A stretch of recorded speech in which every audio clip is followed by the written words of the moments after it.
사무엘상 2장 27절부터 사무엘상 2장 27절부터 보겠습니다.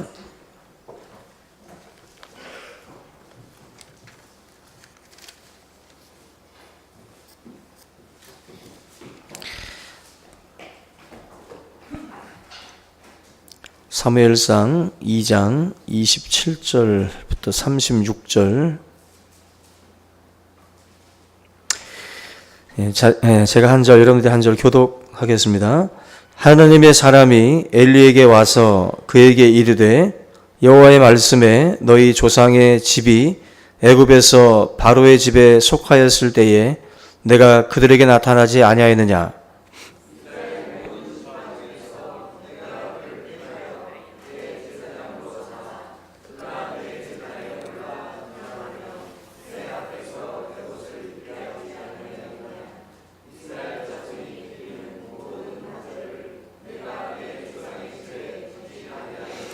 너희는 어찌하여 내가 내 처소에서 명령한 내 제물과 예물을 밟으며 내 아들들을 나보다 더 중히 여겨 내 백성 이스라엘이 드리는 가장 좋은 것으로 너희들을 살찌게 하느냐?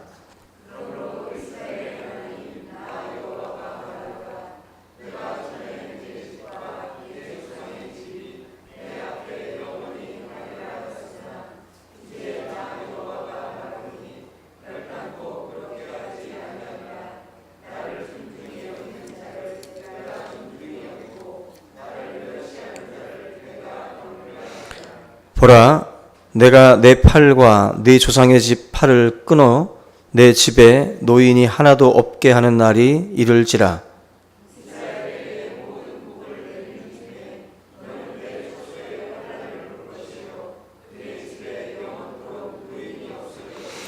내 제단에서 내가 끊어버리지 아니할 네 사람이 내 눈을 쇠잔하게 하고 네 마음을 슬프게 할 것이요 내 집에서 출산되는 모든 자가 젊어서 죽으리라.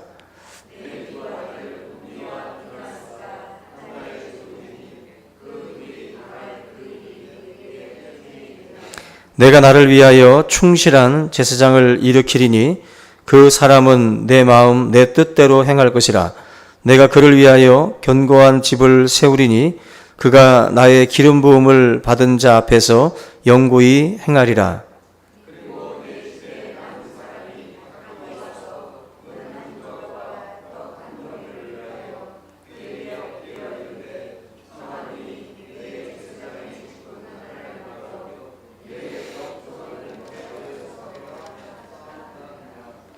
아멘. 예, 우리 옆에 계신 분들과 우리 주의 이름으로 서로 우리 사랑합니다. 우리 함께 은혜 받읍시다. 한번 인사 나누겠습니다. 네. 오늘 이제 사무엘상 2장 엘리 가문에 임한 그 저주의 말씀인데요.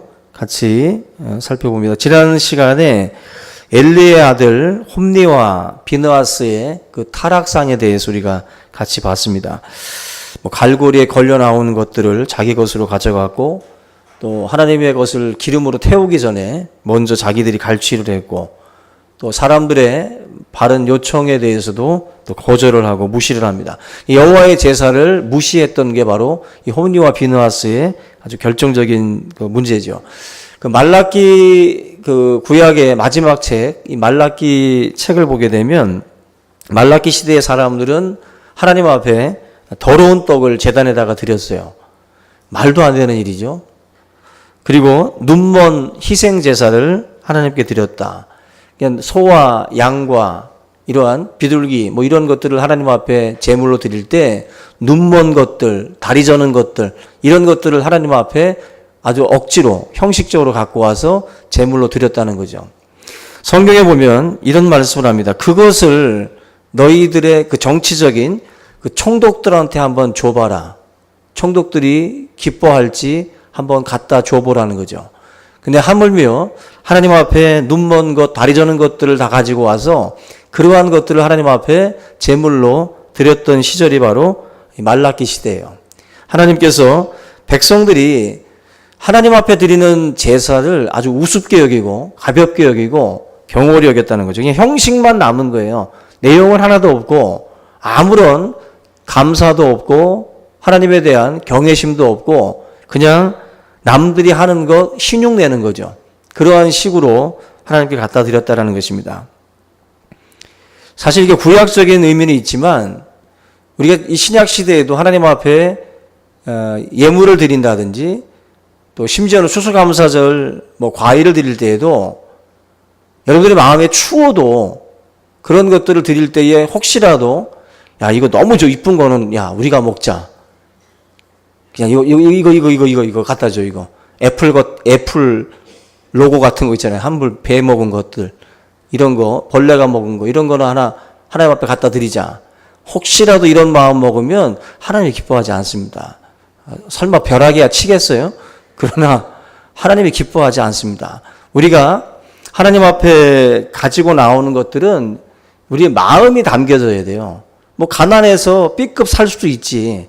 가난해서 우리가 없어서 우리 형편에서 최상의 것을 드리려고 해야지 우리가 그러한 마음가짐이 없이 그냥 썩은 거, 다리 저는 거 이런 것들을 구약시대의 백성들과 같이 하나님께 드린다면 이건 큰 문제가 아닐 수가 없어요. 우리가 낙헌제라는 게 있습니다. 낙헌제는 하나님 앞에 우리가 어떤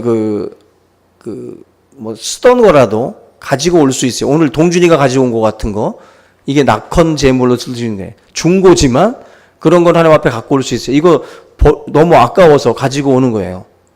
새 거를 드리는 것은 새 거로 드리는 또 어떤 제물들이 있습니다. 근데 하나님 앞에 우리가 또 이렇게 이건 정말 괜찮다 해서 또 갖고 올 수도 있어요. 그런 것들이 잘못된 게 아닙니다. 근데 우리가 충분히 내가 할 수 있는데 내가 할 수 있는 것들을 다 안 하고 그냥 다 B급으로만 하나님 앞에 드리려고 하는 그 마음은 하나님이 절대로 받지 않습니다.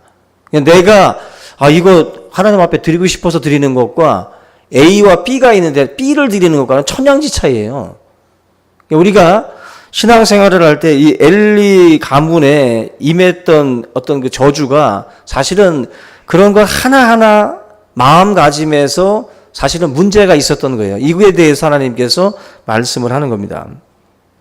하나님의 그 제사장 역할을 했던 이 엘리 가문인데 이 엘리 가문이 하나님의 제사도 무시했지만 또 한 가지가 있어요. 성전에 제사 드리러 왔던 여인들을 범한 거예요.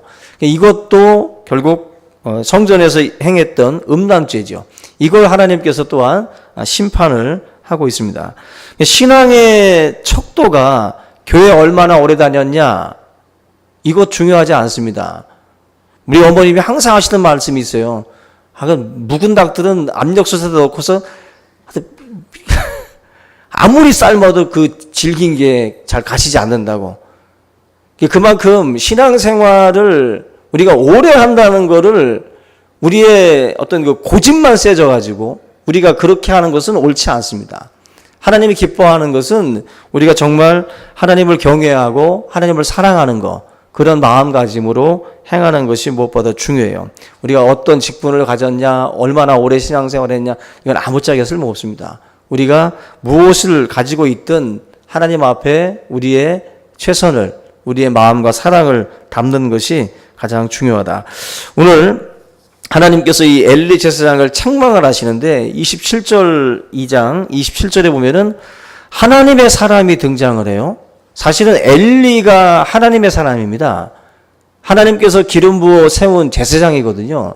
근데 제사장을 책망하기 위해서 하나님의 사람이 동원이 돼요, 지금. 이것 자체가 벌써 비극인 겁니다.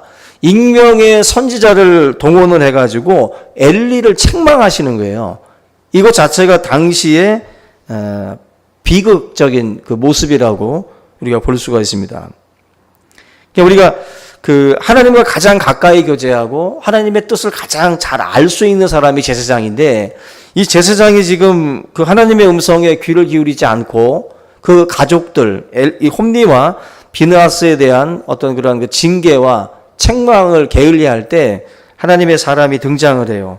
하나님의 사람이 등장을 해서 엘리 가문에 대해서 책망의 말씀을 하고 있습니다. 사실 책망이 아니라 심판과 저주의 메시지를 남기고 지금 가게 되는데, 우리도 마찬가지라고 생각이 돼요. 우리가 우리 자신을 책망하는 사람이 또다시 세워져서 우리에게 와서 우리에게 이런 말을 해준다. 이것처럼 안타까운 게 없는 거예요. 저와 여러분들이 하나님의 사람이 돼서 백성들을 향해서 나가서 선포하고 우리가 외쳐야 될 사람들이지, 우리가 하나님이 또 한 사람을 또 세워서 우리가 그 책망의 말을 들어야 될 그 위치에 가면 안 되겠죠. 다윗은 하나님이 기름 부어 쓴 사람인데 잘못되니까 나단 선지자 세우고 또 갓 선지자 세워가지고 하나님이 또 사람 보내잖아요. 그 왜 자꾸 그렇게 번잡스러운 일을 하나님한테 우리가 시킵니까? 우리가 해야 될 역할을 제대로 못할 때 자꾸 하나님이 그런 사람들을 동원해서 또 다시 말씀을 하고 있어요. 지금 이 엘리가 그 하나님의 사람을 통해서 책망을 받을 때 메시지가 몇 개 있습니다.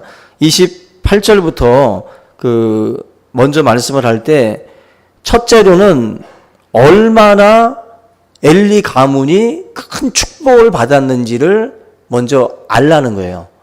엘리 가문한테 지금 얼마나 큰 축복을 받았느냐, 그 말씀을 지금 하고 있습니다.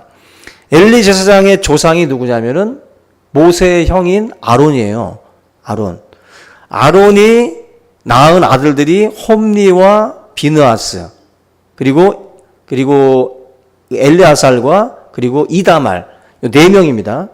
근데 잘 아는 것처럼 홈리와 나답과 아비우죠. 나답과 아비우가 먼저 죽어요. 잘못 하나님 앞에 제단 불을 들이다가 이 둘이 죽습니다. 그래서 결국 남은 게 누구냐면은 엘르아살과 이다말, 아론의 아들들 중에는 이 둘이 남아요. 둘 중에 이다말이 넷째인데, 넷째의 후손이 바로 누구냐? 바로 엘리예요. 엘리.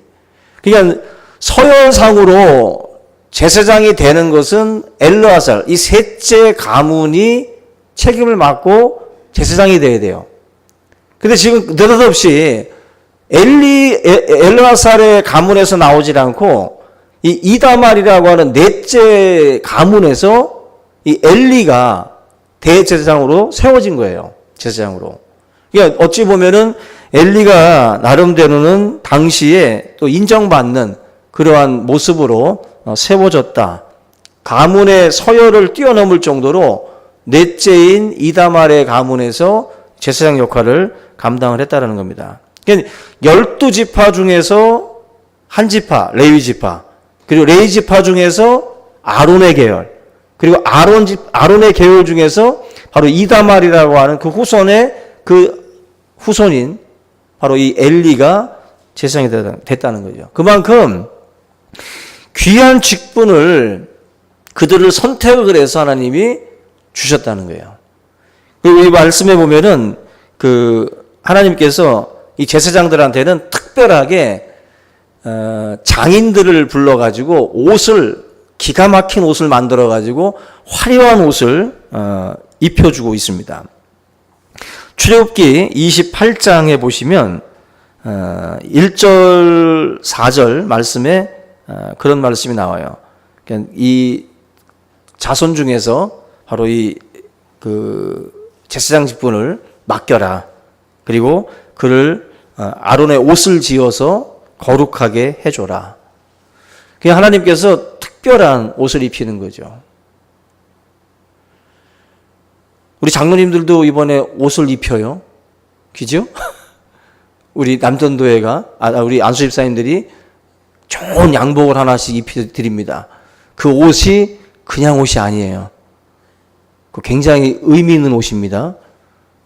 한마디로 코 끼는 옷이에요.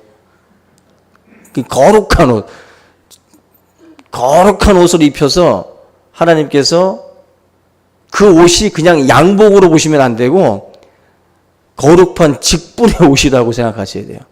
거룩한. 그리고 또 우리가 장로님들을 임직을 하면서 가운을 입혀요. 가운을 입히는 것은 이 직은 굉장히 중요한 직이다. 책임이 있는 직이다. 하나님 앞에 거룩하게 구별된 직이다라고 해서 옷을 입히는데 그 옷은 책임과 의무가 부여된 굉장히 무거운 무스탕 같은 그러한 느낌을 주는 옷이에요. 이건 지금 하나님께서 이 아론에게도 하나님이 그 화려한 옷을 해 입히시고 그만큼 구별됐다라는 것을 상징적으로 보여주시는 거예요. 이 직은 상징적으로 거룩하게 구별됐다고 하나님께서 말씀하시는 것처럼 지금 아론이라고 하는 이 제사장 그리고 엘리 이 모든 가문들이 하나님 앞에 특별하게 구별돼서 그렇게 선택받아서 세움을 입었다. 그러므로 얼마나 중요한 자리에 부름을 받았느냐. 그걸 지금 이 익명의 선지자가 엘리 가문을 향해서 말씀을 하는 겁니다. 그만큼 큰 축복을 받았다는 거예요. 그런데 안타깝게도 하나님의 은혜와 축복을 지금 이 엘리 가문이 지키지 못한 거예요. 하나님의 그 직분을 셋째도 아니고 넷째였던 엘리 이 가문에게 허락해 주셨음에도 불구하고 그 은혜를 지키지 못하고 결국 문제를 일으켰다라는 거예요. 우리가 결국 하나님의 은혜를 잊어버리면 우리는 병들어요. 그리고 죄를 짓게 됩니다. 결국 우리가 여호와께 감사하라 너를 애굽 땅 종되었던 집에서 구원해 내신 그 하나님을 잊지 말라고 계속 출애굽기에서 강조하고 또 신명기에서 강조하고 그러죠. 그 이유가 뭐예요? 잊어버리면 병드는 거예요. 하나님의 은혜, 우리가 얼마나 부족한가. 바울이 나는 죄인 중에 괴수라고 끝까지 항상 외쳤던 것처럼 그걸 잊어버리면 우리는 병들어요. 내가 얼마나 죄인이었고 내가 얼마나 하나님의 큰 은혜를 덧입었는지를 깨달을 때 우리의 이 은혜가 하나님의 축복이 계속 가는 거예요. 우리가 오늘 이 말씀 속에 나와 있는 하나님의 이 말씀들을 우리가 기억을 하고 내게 주신 직분들, 우리가 주님께 부여받은 직분은 고귀한 겁니다. 그래서 교회에서 교사로서, 성가대로서, 주방부원으로서 우리가 임명을 하고 뭔가 이렇게 세워질 때에 그걸 가볍게 여기지 마세요. 주방부한테 우리가 주방부 가운을 입히진 않죠. 교사들에게도 가운을 입히지 않죠. 그러나 하나님이 나를 충성되이 여기셔서 맡겨주신 직분들이에요. 그걸 중요하게 여길 줄 알면 하나님이 복 주십니다. 저는 그걸 믿어요. 하나님 앞에 아무리 작은 일, 작다는 일이 참 의미 없는 말입니다. 교회 안에서 작은 일이 뭐가 있겠어요? 하나님께서 우리에게 부여한 일들은 그냥 최선을 다해서 잘 감당하면 하나님께서 그 일에 대해서 축복하시리라고 믿습니다. 우리가 그 모든 직분에 대해서 중요하게 여기셔야 돼요. 장로님들뿐만 아니라 안수 집사님들, 권사님들, 교사, 성가대원들 모든 직이 다 중요해요. 우리끼리는 이렇게 구분할지 몰라도 하나님은 여러분들 얼마나 맡겨진 일에 충성하는가를 아마 지켜보실 겁니다. 이 엘리 가문이 하나님 앞에 문제를 일으켰던 그 문제, 그만큼 가볍게 여긴 거예요. 하나님의 부르심에 대해서 가볍게 여긴 겁니다. 두 번째는 지금 29절 말씀 보면은 너희는 어찌하여 내가 내 처소에서 명령한 내 재물과 예물을 밟으며 내 아들들을 나보다 더 중히 여겨 내 백성 이스라엘이 드리는 가장 좋은 것으로 너희들을 살찌게 하느냐. 이 말씀은 하나님께 드리는 제사를 가볍게 여겼고 재물과 예물을 밟는 죄를 범했다. 홈리와 비느하스가 하나님께 드리는 제물들을 중간에 갈취했어요. 갈고리로다가 하나님께 드려야 될 것들을 지들이 먼저 뺏어 먹었습니다. 그리고 하나님을 모욕하는 그런 어떤 행동들, 제물을 밟고 예물을 밟는 행동들을 이 홈리와 비느하스가 행했다는 것이죠. 그러니까 하나님 앞에 제사를 드리는데 이 제사는 하나님을 기쁘시게 하는 건데 이들이 자기가 기쁜 것으로 쓴 거예요. 좋은 고기들을 자기가 발라먹은 겁니다. 그리고 자기들이 살찐 거예요. 여기에 대해서 하나님께서 지금 책망을 하시는 거예요. 도대체 이 제사가 누구를 위한 제사냐는 거죠. 하나님을 기쁘시게 하는 게 아니라 오히려 홈리와 비느하스가 좋은 고기 발라먹고 이 자녀들이 살이 찌어가지고 비대해진 상황입니다. 이걸 지금 하나님이 지금 지적을 하고 있는 거예요. 저는 여러분들이 하나님 앞에 드리는 예배가 내 기쁨으로 드리는 예배 되면 안 돼요. 그러니까 우리가 기쁘나 슬프나 주님 앞에 드리는 이 예배의 자리에서는 오직 주님께 집중해야지 내 감정대로 뭐 예배를 드린다든지 그래서 안 됩니다. 목사도 마찬가지겠죠. 제가 뭐 언짢은 일이 있다고 강단에 와가지고 대충 찬양하자고요, 여러분들. 뭐 귀찮으니까 1절만 부릅시다. 뭐 기도 대충 하고 갑시다. 말씀도 대충 하다가 가자고. 그럴 수 없잖아요. 그죠? 내 감정을 다 나타내고 다 표출하고 그렇게 할 수 없죠. 마찬가지예요. 왜 저만 하면 안 됩니까? 반주자도 마찬가지고 교회 모든 직분자가 마찬가지예요. 하나님의 일을 할 때 내 기분이 나쁘다고 내 감정을 드러내면 안 되는 거예요. 우리가 이 모든 것들을 절제하고 이 시간에는 하나님 앞에 집중하고 하나님께 드리는 예배가 돼야 돼요. 그게 연예인들도 그러잖아요. 개그맨들이 부모님이 죽었는데도 무대 위에 서서 관객들을 웃겨야 될 때가 있다는 거예요. 그 프로의식이라고 그러잖아요. 그런 것처럼 믿음의 사람들도 사실은 내 기쁨이 아니라 하나님을 위한 기쁨을 위해서 사실은 그런 것들을 감내해 나가면서 감당을 해야 되는 거죠. 여기 보면은 아들들을 더 중하게 여겼다 그랬어요. 아들들을 더 중하게 여겼다. 지금 그 24절 보면은 그 엘리가 자식들을요, 타이르는데 점잖게 타이르기만 한 거예요. 그러니까 그리고 별다른 조치를 취하지 않은 겁니다. 이건 옳지 않습니다. 자녀들이 잘못될 때, 그러지 마. 이렇게만 하고서 내버려 두면 안 돼요. 정말 뭔가 잘못된 길로 갈 때에는 자녀들을 위해서라도 좀 단호해야 돼요. 잠언 13장 24절 보면 요즘하고는 좀 안 맞는데, 매를 아끼는 자는 그의 자식을 미워함이라. 자식을 사랑하는 자는 근실이 징계하느니라. 매를 아끼지 말래요. 이들의 성경에 이제 초다를 아끼지 말라 그랬는데, 요즘 학교 보세요. 이게 어디까지를 아이들에게 인권을 존중해주고 어디까지 이 초다를 아껴야 되는지 모르겠어요. 지금 교권이고 뭐고 다 무너져가지고 학교에서 일어나는 일들을 들어보면 이건 학교가 아니에요. 이게 맞는 교육 방법인지 저는 이해할 수가 없어요, 지금. 학생들이 자기들 스스로도 그런 말을 해요. 자기들 스스로도. 한마디로 아이들이 전혀 통제도 안 되고 정말 스승과 제자의 관계가 아니고 그냥 마치 형식적인 관계만 남은 것 같아요.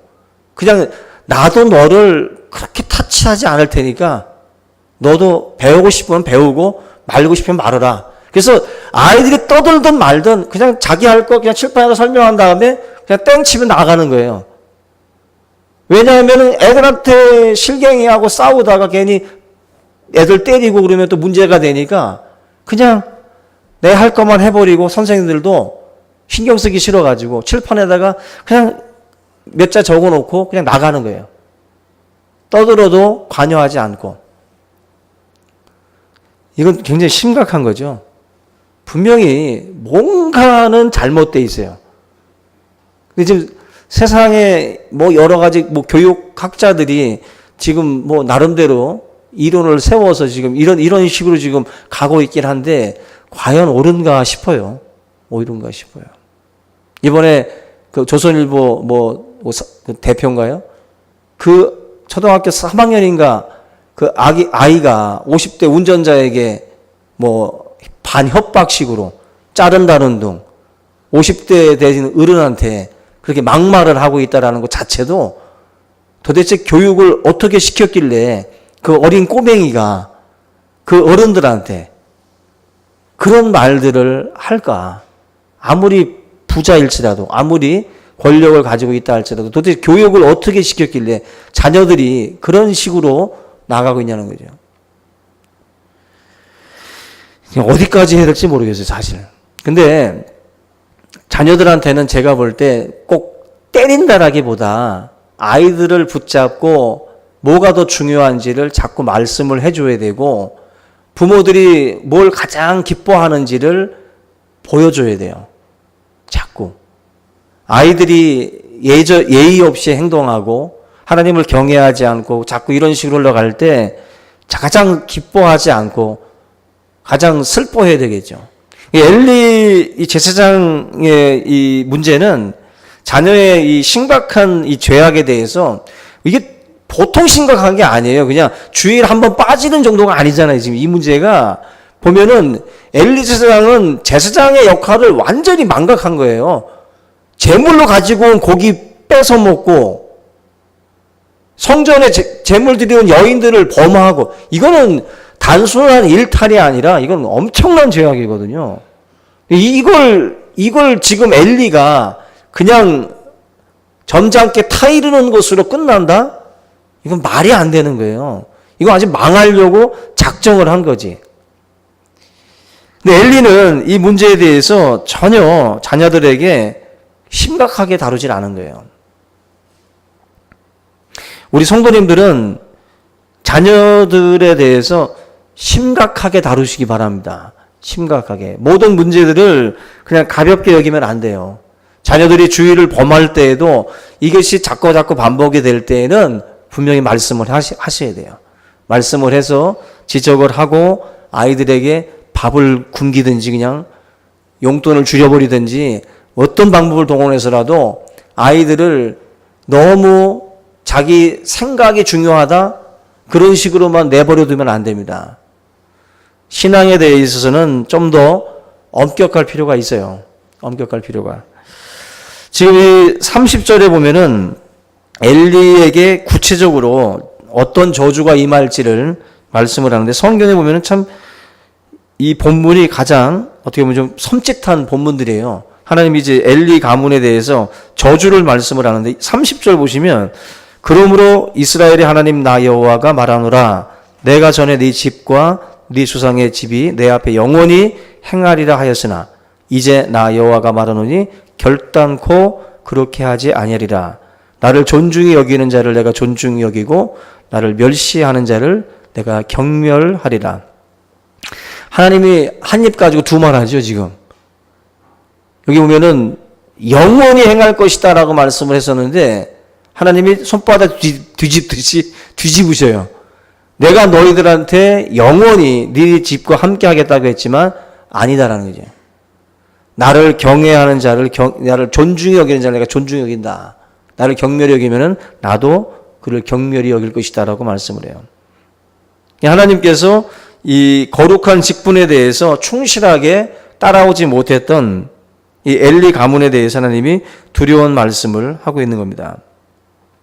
여기 35절에 이런 말씀으로 나와요. 내가 나를 위하여 충실한 제사장을 일으키리니 그 사람은 내 마음 내 뜻대로 행할 것이라.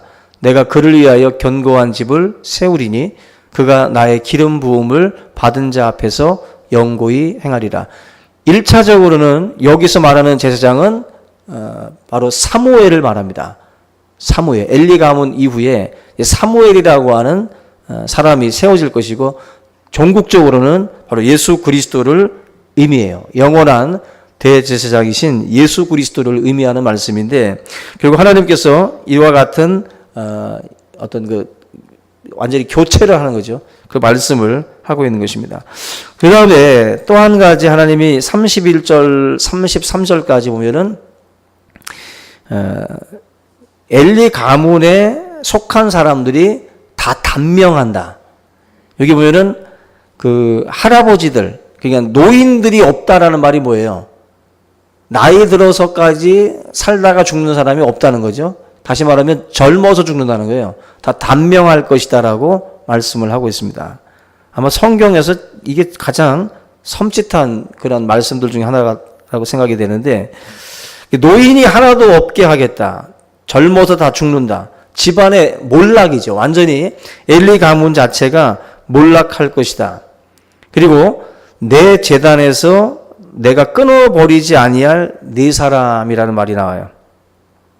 이게 나중에 엘리 가문에서도 남겨진 사람들이 있는데 이 남겨진 그 사람들도 결국 어떻게 되느냐? 예언대로 이 가문이 완전히 또 몰살을 당하는 그런 일들을 겪게 됩니다. 사무엘상 22장에 가면 잘 아시는 사울이 다윗을 죽이려고 막 흥분해서 다니다가 높당에 있는 제사장들을 다 죽여요. 말도 안 되는 거예요. 이스라엘의 왕이 하나님의 세운 제사장들을 다 몰살시키는 일이 벌어져요. 사울 왕이 그런 행동을 하게 되는데 그게 누구냐면은 엘리 가문의 제사장들이에요. 그 높당에 있었던 제사장들이 바로 이 엘리 가문의 제사장인데 이 제사장들이 다들 이제 죽임을 당하는 겁니다. 이게 바로 하나님께서 말씀했던 그 저주가 그대로 임하는 것이 다윗의 때에 또 이루어지는 거예요. 또 한 가지는 34절 보면은 홈리와 비느하스가 한날에 죽는다. 너희 두 아들이 한날에 죽는데 그것이 너에게는 표징이 될 것이다 라고 말씀을 합니다. 엘리의 두 아들이 한날에 죽는다. 징벌에 대한 예언인데 우리 잘 아는 것처럼 블레셋과의 전투에서 이 홈리와 비느하스가 죽임을 당합니다. 하나님께서 이 하나님의 제사를 무시하고 그렇게 음란의 죄를 범하고 하나님의 그 가장 중요하게 여기는 이 제사와 제물에 대해서 아주 망령된 행동을 했었던 이 두 사람에 대해서 하나님이 심판을 하신다. 네 번째는 36절에 보면은 이 제사장 직분 하나를 이제 위에서 떡 한 조각, 은 한 조각, 떡 한 덩이를 이제 구걸하는 그러한 신세로 전락한다라고 말씀을 합니다. 이게 경제적인 궁핍을 당할 것이다라고 또 하나님 말씀을 해요. 얼마나 지금 이 하나님께서 말씀하시는 엘리 가문의 이 저주를 보게 되면 저와 여러분들이 어떤 직분을 맡든지 이 직분이라고 하는 것은 굉장히 중요한 거예요. 하나님이 우리한테 바라시는 사명의 어떤 그 모습들이 있어요. 우리가 그 모습을 잃어버리고 우리가 흘러갈 때 그것은 하나님 앞에 아름답지 못한 모습이 될 수밖에 없습니다. 우리가 언제나 엘리 가문과 같이 하나님에 대해서 또 하나님의 제사에 대해서 하나님의 제물에 대해서 이렇게 망령되게 행하는 것은 결국 하나님의 저주를 불러오는 결과밖에 안 돼요. 그래서 하나님이 하신 말씀을 우리가 유념해야 됩니다. 30절에 나와 있는 나를 존중히 여기는 자를 내가 존중히 여기고 나를 멸시하는 자를 내가 경멸한다. 여러분들 항상 하나님 앞에 막 두렵고 떨리는 마음으로 너의 구원을 이루라는 말씀이 있는 것처럼 주님 앞에 막 우리가 추수감사절 때 뭐 찬양을 할 때도 두렵고 떨림으로 찬양하고 제단 앞에 꽃을 드릴 때나 우리가 무언가를 할 때에도 드리는 자의 마음이 되게 중요해요. 뭔가 이 마음으로 하나님 앞에 감사하고 하나님을 경외하고 존중하는 마음으로 드려야지 그런 것 없이 그냥 저는 그래서 이 교회 이 강단이 옛날에 지성소의 개념은 아니잖아요. 이거는 지성소 개념은 아니에요. 그러나 분명한 것은 하나님의 예배를 집례하고 말씀이 선포되는 이 강대상 위에 올라올 때에 두렵고 떨리는 마음으로 올라오는 사람이 있고 그냥 무슨 어디 운동장 뛰어놀듯이 그냥 올라와가지고 아무렇지도 않게 막 마시던 거 막 아무데나 놓고 막 가끔 보면은 이거 지금 뭐 연습들 하고 나서 강단 위에다가 막 함부로 하나 담고 있어요. 함부로. 이거 옳지 않아요. 옳지 않습니다. 뭔가 제단 하나님 앞에 말씀이 선포되고 뭔가 구별되게 하나님의 말씀들이 선포되는 자리라면 이 자리에 올라와서 연습을 하고 뭐 할 때도 조심스러워야 돼요. 특별히 학생들 그리고 청년들, 또 우리 어른들도 마찬가지고, 강단에서 뭔가를 연습하고 뭔가를 할 때에는 좀 조심스러워야 돼요. 제일 화가 날 때가 성가대석에 앉아가지고 잡담하고 있을 때라든지, 예배 시간이 다 가까이 오고 있는데, 또 여기서 찬양을 인도하는 사람들이 예배 시간 다 돼가는데 여기서 막 뭐 껌 씹고 있느라든지, 우리 교인 말고 껌을 씹고 있다든지, 뭐 그냥 아무렇지도 않게 여기 앞에 나와서 하는 행동들을 그냥, 저도 생각을 해보세요. 제가 여기 와서 막 다리 막 떨고 있다든지, 껌 씹고 앉아가지고 있다가 11시 예배드려서 그래서 뒤에다 붙여놓고서 올라와서 제가 말씀을 전한다고 생각해 보세요. 은혜 되겠어요? 안 되죠. 절대로 은혜 안 된다고. 그러면 성가대를 앉든 찬양을 하든 아니면 여기서 뭐 여러분들이 뭐 헌신 예배를 드리든 뭘 할 때 여기 나와 서 있으면 그때부터는 여러분들은 하나님 앞에 예배자로 서는 거예요. 그 회중이 앉아서 이렇게 보고 있는데 나와가지고도 막 경거망동하고 그러면 안 되는 거죠. 여기서는 항상 서로 존칭을 써야 돼요. 존칭을 쓰고 조심스럽게 말하고, 예배 전에 회중들이 앉아 있을 때는 조심스럽게 말해야 되는 거예요. 조심스럽게 말하고 서로 뭐 사인을 주고받을 때에도 그렇게 말을 해야 되는 거예요. 왜냐하면 여러분들이 다른 교회 예배자로 참여했을 때 앞에서 하는 사람이 그렇게 행동하면 은혜가 안 되거든요. 여러분들이 은혜가 안 될 거예요. 어느 교회를 갔는데. 제가 예전에 해피데이 때, 생각하기도 싫은데, 외부 강사를 초빙을 했어요. 외부 강사를 초빙을 했는데 한 사람이 먼저 오고 한 사람이 늦게 왔어. 근데 여기 이제 탁구다이 같은 거로다 이게 앞에를 막고 뒤에서 준비를 하느라고 뒤에 따라 들어갔어요. 근데 제가 앞에 앉아 있었거든요. 싸우는 거야, 둘이. 싸우는 거예요. 서로. 제가 얼마나 화가 나든지 하나님 앞에 지금 해피데이 축제를 하느라고 광사를 불렀는데 여기 들어와가지고 둘이서 늦었네 뭐네 하면서 서로 싸우는 거예요. 그리고 나서 뭘 한다고 나왔어. 근데 또 옷을 입었는데 와이셔츠가 이 남자 쪽 곡쪽에 다 보여서 우리 권사님들 집사님들이 은혜가 안 돼가지고, 근데 은혜도 안 되는데 나와서 또 이렇게 수능까지 이렇게 막 하면서 같이 마주치니까 더 은혜가 안 돼가지고, 하여튼 그날 그게 벌써 몇 년 전이죠. 해피데이. 은혜가 안 되죠. 여기 올라가서 싸우는데 마찬가지입니다. 우리가 이 교회 안에서도 성가대를 하든 성교단을 하든 헌신예배를 하든 서로 막 쌈박질들하고 사가지고 그리고서 하나님 앞에 드린다?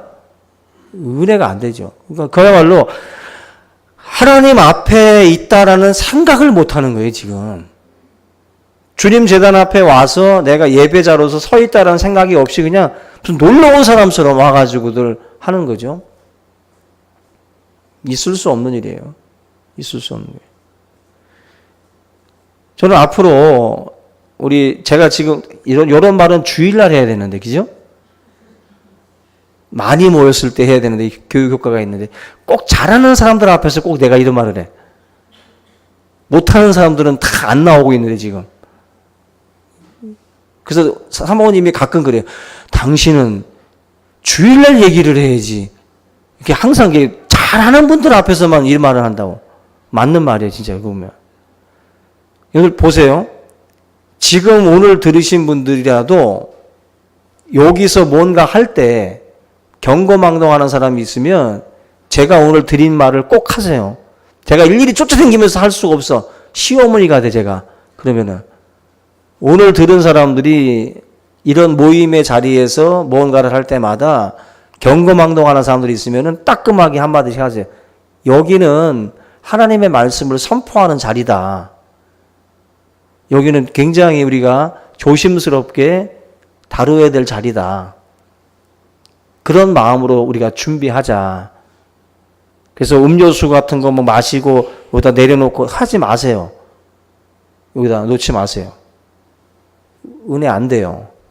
그러니까 음료수는 자기 주머니에다 넣고 딴 데다 놓고 절대로 강단에다가 막 올려놓고 막 흘리고 이런 거 옳지 않습니다. 오늘도 시어머니가 됐는데 여러분들이 하나님의 이 말씀, 나를 존중히 여기는 자가 되셔야 돼요. 하나님을 존중히 여기는 자가 되면 하나님도 여러분들을 존중하게 여긴다라고 말씀을 합니다. 이 말씀을 꼭 기억을 하시고 우리 모두가 엘리 제사장의 가문과 같은 모습으로 우리 전락하기보다는 정말 자손만대 영원히 하나님의 축복을 누리는 그런 귀한 가정들이 다 될 수 있기를 주님의 이름으로 축원합니다. 우리 이 시간 오늘 말씀을 함께 붙들고 우리 한번 간절한 마음으로 같이 한번 기도하겠습니다. 살아계신 하나님 아버지 감사합니다. 오늘도 하나님의 말씀이 우리 가운데 임하게 하시고 성령 안에서 우리가 다시 한번 하나님의 말씀을 붙들고 믿음으로 나아갈 수 있도록 인도하여 주시옵소서. 참 좋으신 하나님 아버지, 우리를 충성되이 여기셔서 우리에게 귀한 직분을 허락하여 주신 하나님 아버지, 이 직분을 감당함에 있어 우리가 더욱더 충성하게 하시고 하나님을 존중히 여기고 하나님을 경외하며 우리가 이 모든 것들을 감당해 나갈 수 있도록 은혜를 더하여 주시옵소서. 살아계신 하나님 아버지, 만군의 여호와 우리 하나님을 찬양하며 경외하며 우리가 나아갈 수 있도록 도와주시옵소서. 성령의 음성에 또 우리가 귀를 기울이게 하시고 하나님을 찬양하는 주의 백성들 다 될 수 있도록 인도하여 주시옵소서. 이 땅에 하나님을 경외하는 자들을 부르셔서 주님의 귀한 일들을 맡기시는 하나님 아버지, 우리를 충성되이 여기시고 귀한 사명 또한 허락하여 주신 줄로 믿사오니 하나님을 경외하며 존중히 여기며 하나님, 우리가 주님께 부여받은 이 귀한 직무들을 감당해 나갈 수 있도록 인도하여 주시옵소서. 하나님 아버지, 우리 충신교회가 하나님을 기뻐하며 또 하나님을 기쁘시게 하는 그런 귀한 교회가 되기를 원합니다. 우리가 자기 중심적인 예배가 아니라 하나님이 기뻐하는 예배를 드릴 수 있게 하시고 언제나 주님 앞에 희생과 또 우리가 또한 섬김으로 나아갈 수 있도록 인도하여 주시옵소서. 하나님, 우리의 모든 자녀들이 믿음 안에서 또한 성장하기를 원합니다. 하나님을 경외하고 하나님을 두려워하며 또 주의 말씀 가운데 세워지며 성령 안에 세워져 갈 수 있도록 인도해 주시옵소서. 이 땅에 하나님 아버지, 주의 많은 백성들이 하나님 앞에 큰 축복을 받고 아버지 영원토록 하나님과 동행하며 하나님의 그 축복을 누리는 거룩한 가정들이 될 수 있도록 인도하여 주시옵소서. 하나님의 아버지 하나님이여, 참으로 그 말씀이 우리 안에 머물게 하시고 주의 은혜와 축복 가운데에 거할 수 있도록 인도해 주시옵소서. 하나님 앞에 드리는 이 예배가 진정 신령과 진정으로 드려지는 살아있는 예배가 되게 하여 주시고 오직 하나님께만 영광이 되는 귀한 예배가 될 수 있도록 인도하여 주시옵소서. 성령 안에서 주여 역사하여 주시옵시기를 간절히 바라옵고 원합니다. 하나님께 부여받은 우리의 모든 직무와 이 모든 책임들을 잘 감당할 수 있게 하여 주셔서 주님 앞에 서는 그날에 착하고 충성된 종이라고 또 아버지 하나님의 인정받는 귀한 삶이 될 수 있도록 도와주시옵소서. 감사를 드립니다. 영광 받아 주시옵소서. 하나님 아버지, 은혜와 사랑을 감사를 드립니다. 참으로 부족하고 연약한 저희들 주님께서 불러주시고 또 귀한 직분들을 허락하여 주셔서 하나님 귀한 사명 감당하게 하심을 감사를 드립니다. 하나님을 경외하고 하나님을 존중히 여기며 이 귀한 사역들을 감당해 나갈 수 있도록 인도하여 주시옵소서. 그리하여 주님께 받은 이 직분을 통해서 우리 자손 만대가 복을 받게 하시고 항상 하나님 사랑하는 모든 자녀들이 주님을 경외하며 주님의 큰 기쁨이 될 수 있도록 또 우리가 또한 잘 지도해서 이들이 하나님의 사람들로 참되게 세워질 수 있도록 인도해 주시옵소서. 항상 하나님의 귀한 축복이 가정마다 차고 넘칠 수 있도록 인도해 주시옵소서. 감사하고 예수님의 이름으로 기도하옵나이다. 아멘.